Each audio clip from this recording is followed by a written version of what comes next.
Oprah Winfrey is just one of the big names making a star appearance at the Jaipur Literary Festival. I'm Deborah Khan. You're watching Asia Today. I'm joined by Margarita Stancati, reporter at the Wall Street Journal. So, Margarita, it's really not the sleepy little literary festival it once was, is it?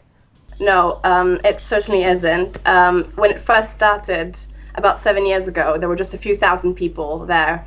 And this year they're expecting between 80,000 to 100,000 people to show up to Jaipur, which is a popular city. It's typically on most tourist trails, but the number of people who turn up at this time of the year is unmatched. Okay, so Oprah Winfrey is making a star appearance. What is she going to do there?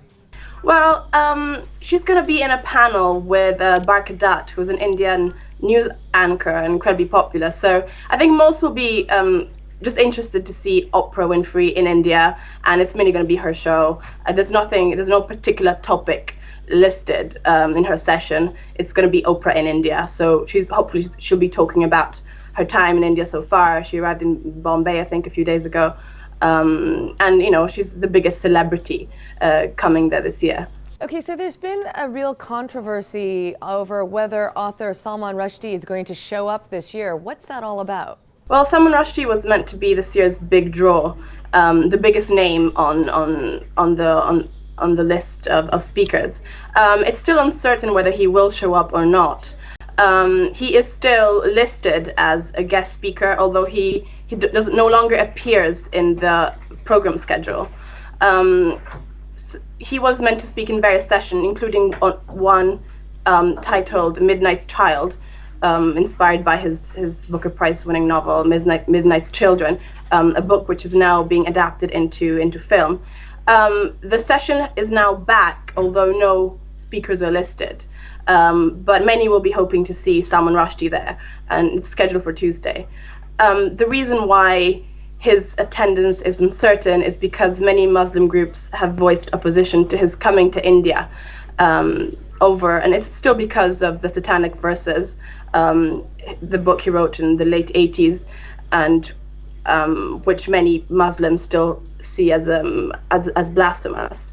And also the government there's reports that the government is also very concerned about possible attacks at the festival should Salman Rushdie come.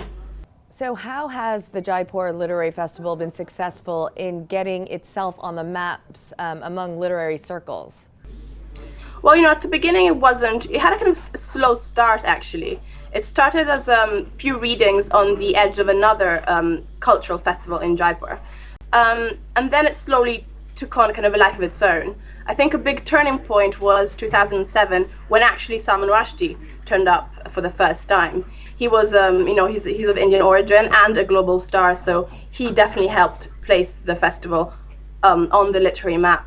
And from then on, it's been attracting, big name authors, including Nobel Literature Prize winners like John Coetzee and Orhan Pamuk, who came last year, many Booker Prize winning novelists.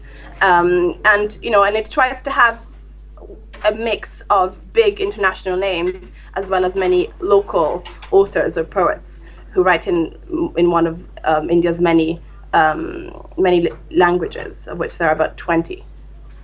Okay, thanks to Margarita Stancati, reporter at the Wall Street Journal. I'm Deborah Khan. You're watching Asia Today.